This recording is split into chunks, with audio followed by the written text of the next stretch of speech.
So the cutest love triangle I have ever seen is not between Team Edward or Team Jacob, not even Peeta or Gale. No, it is between three real-life strangers on opposite parts of the globe who used their romance to raise money to save refugee families. What am I talking about? The Yuval, Oliver, Ayame love triangle. Hands down the best thing that TikTok has ever done, or at least it was until it just crumbled right before our eyeballs in just the most unsatisfying way. But it also might not be over. I want to talk about it, not only because it's cute, and I mean it is cute, but I think it really encapsulates the uphill battle that creators face against the public's expectations, okay? Also, it's just like brain-meltingly adorable. I was reviewing it for this video and I've literally seen the entire thing and it still made my little toes curl and made me kick my feet. Guys, it's so cute.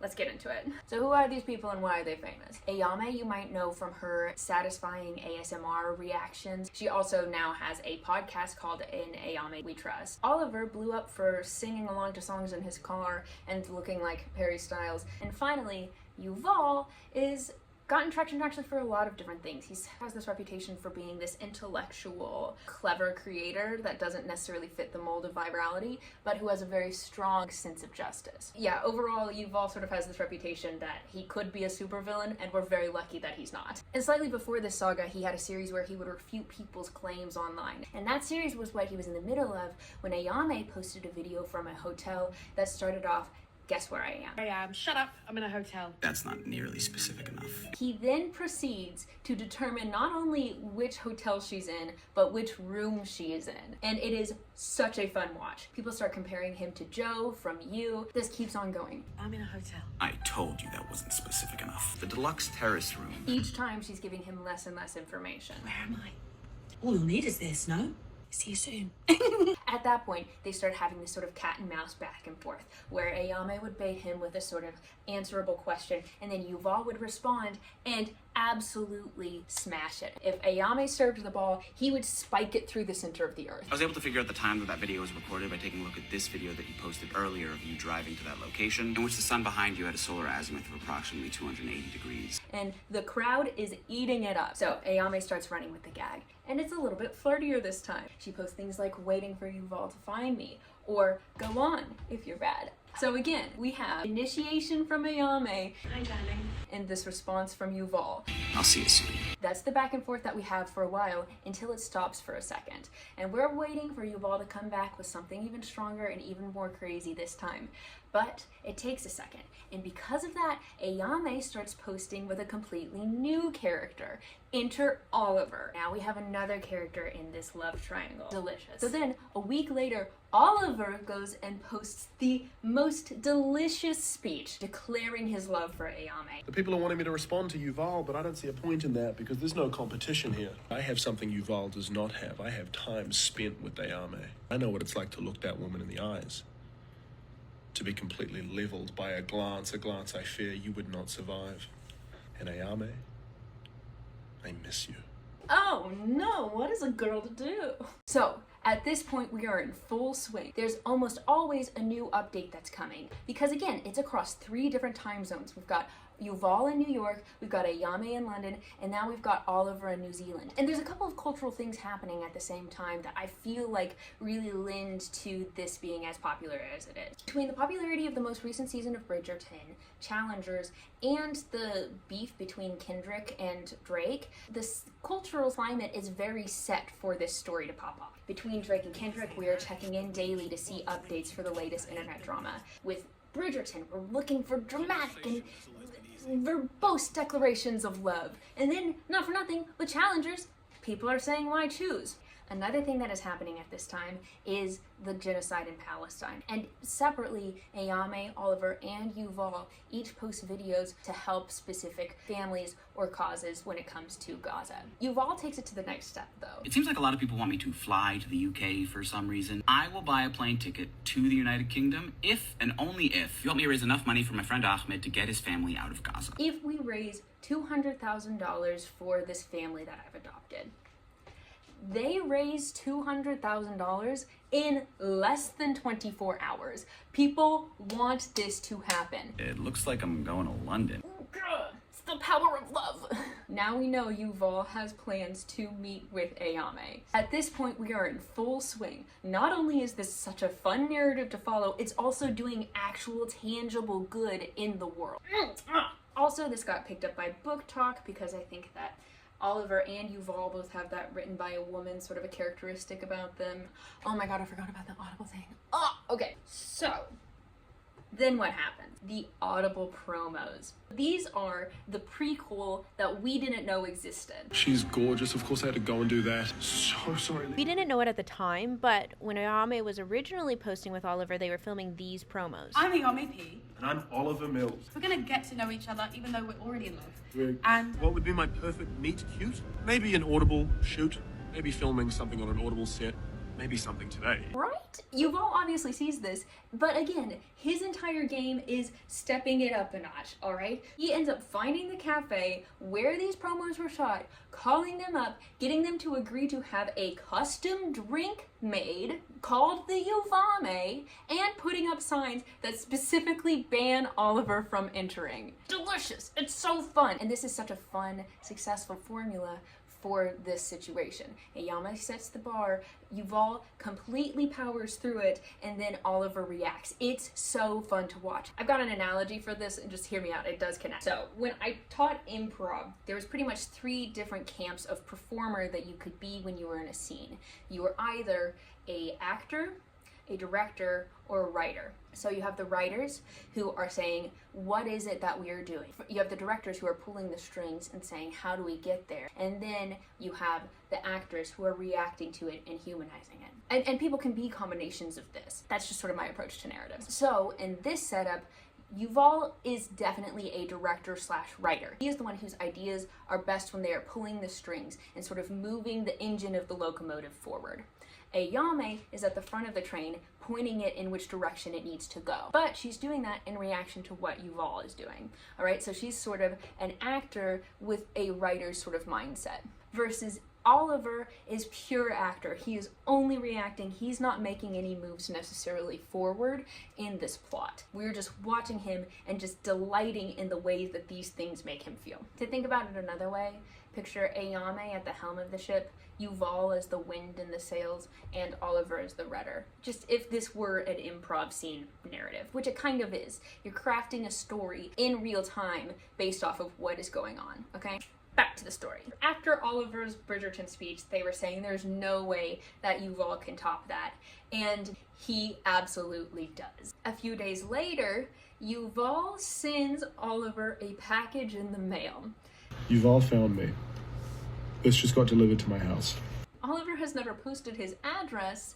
Yuval sends him flowers and a note. He also sends Ayame a deep and heartfelt note. My dearest Ayame, it feels strange to say after finding you time and time again, but the truth is, I've been lost a long time. Like, oh, God, I love it. I don't think people remember how freaking fun it was to watch, because this is the beginning of the end. Soon after, things start to crumble. Around this time is when people who are not Yuval also start trying to find Ayame. And in general, the public is not great with boundaries. When I was a camp counselor, one of the things that we were told was anything that you do, the kids will do in excess. Similarly, anything that a creator does, the public will do in excess. So if I wore one silly band, the next week the kids were going to have stacks of them on their hands, right? So Yuval is finding Ayame. It's a fun little back and forth. Now Ayame doesn't feel safe to post without somebody saying you're on this intersection or you're at these coordinates. At this point, this thing has gotten massive. Everyone has had their eyeballs on this for months. So then Yuval goes to London. As I mentioned at the beginning of this video, Ayame has a podcast. So what happens is Ayame's team books Yuval on that podcast. Then people are taking a production team involved. Now, like I said, the engine of this narrative is taking out of Yuval's hands. Instead, it's put into Ayame's and her team's. And unfortunately, that's just not the dynamic that's been established. here we start to see a couple of other missteps. For example, the team literally has Yuval and Ayame's first meeting be on camera. There's a reason that reality TV shows are edited the way that they are. Yes, they present a narrative of romance, but we know that there's a lot more going on behind the scenes. Like, I have a limited experience with virality, but one of the things is once you get a ton of eyes on you, it's hard to know what to do next because you get very in your head about what the expectations are for what you're creating. I mean, just think the awkwardness of meeting a Hinge date who you've been talking to for months but never in person, the nerves of a blind date, and the discomfort of being on a set where you've never been before. All three of those together, we're not going to get a good performance. We're not going to get a satisfying narrative out of that.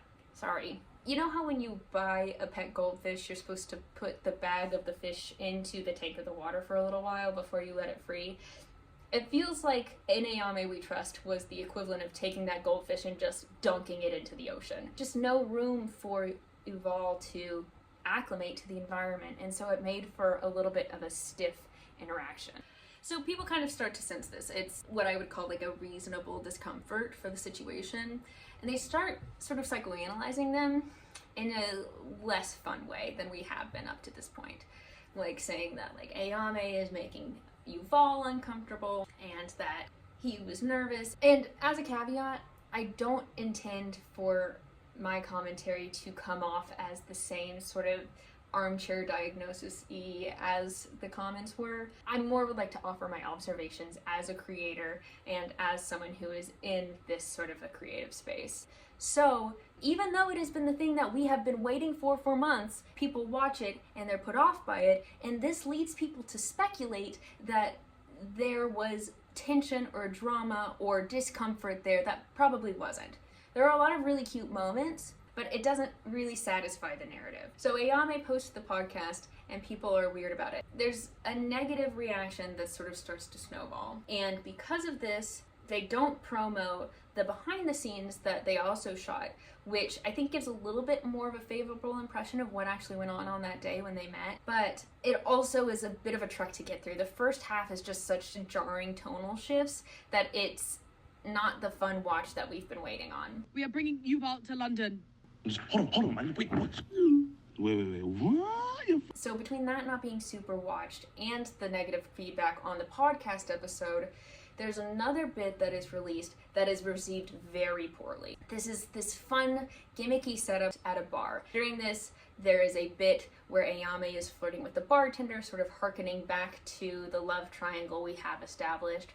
It's unclear if that was the bartender's idea or somebody else. Apparently it was not Ayame's. But people don't like that. It just comes off as making Ayame more unlikable. Also, not for nothing, when people tune in, they don't know the dynamic that Ayame has as a character on her podcast. So she makes jokes to the camera, she has awkward pauses, she makes inside jokes that people don't get. So there's a lot that goes over people's heads, and it reads as very awkward and uncomfortable and not as all the like satisfying union that we were expecting. To top it all off, the internet is never cool about anything. Of course. People heap into Ayame's comments and are not kind or supportive. So much so that she ends up having to post basically an apology video explaining how things went down the way that they did. On the other end, on Yuval's part, there's also some controversy that he kind of stumbles into simultaneously while this is being released. Essentially, and I want to be sensitive when I explain this, Yuval posted a video comparing the Holocaust to slavery. It does not go over well, especially with the Black community, and he starts to be canceled. It was something along the lines of not thinking it prudent to compare genocides, but then going on to kind of defend that the Holocaust was the worst genocide in history, compared even to slavery. It's not a good look. It speaks kind of directly to the core of a lot of people's trauma. Since then, he has taken down the video and actually apologized for it and explains that he was speaking from an emotional standpoint, less so from an educated one. He seems to have gotten back into good graces with people. However, all of that is happening at the exact same time that the Ayame and Yuval episode of the podcast is coming out. So now, on top of the execution that people aren't expecting, the delivery that people don't respond to, we also have the support of one of our characters crumbling, okay? all of this is happening at the same time, so it starts to peter out and fizzle. And so that seems to be the end of the Ayame, Yuval, and Oliver love triangle. Since then, Ayame has talked a couple of times about this entire process. She seems to have come to the conclusion that it was definitely not going to work out. However, one of the biggest mysteries when it comes to this entire saga is, was the romance or the potential for romance real? And personally, as a hopeless romantic and a person in the same age bracket and creative space as these three, if you ask me, I think it could have been, but then it just got too big. And the same thing that made it hard to narratively end up neatly made it hard to romantically end neatly as well. So ultimately, it didn't work out. But it could. There's been updates, guys, there's been updates. I know nobody else is paying attention to this, but I have been. When Ayame went to New York for Fashion Week, they hung out together. We got footage of them going for coffee and Oliver and Yuval fighting over who's gonna pay for it. And Ayame announces season 2 of In Ayame We Trust, and who is one of the stars but Oliver, seen wearing, not for nothing, the same shirt he was wearing when the three of them hung out together. So I think we might be in for a couple more installments. It might not be over. I'm just saying, it might not be over. It might not be real, but it also might not be over. Look, as analytical as this might come off, at my core, my heart is bigger than my brain, and I want it to be real. I want it to be real so bad. Oh, but I get why it wasn't. Oh, yeah, no, I get it. I get it. I get it. I've been the dramatic one. I know what it's like to get caught up in the possibility of a romance and then to be posting and for there to be drama and daily installments, but mixing up that dopamine with actual romance is a recipe for disaster. But that being said, I wanted it to be real. I wanted it to be real so bad. So the story of Yuvame could have been a once-in-a-generation love triangle, but then just got too big to handle. Anyway, that's all my thoughts on that. Wish the best for these three. Bye!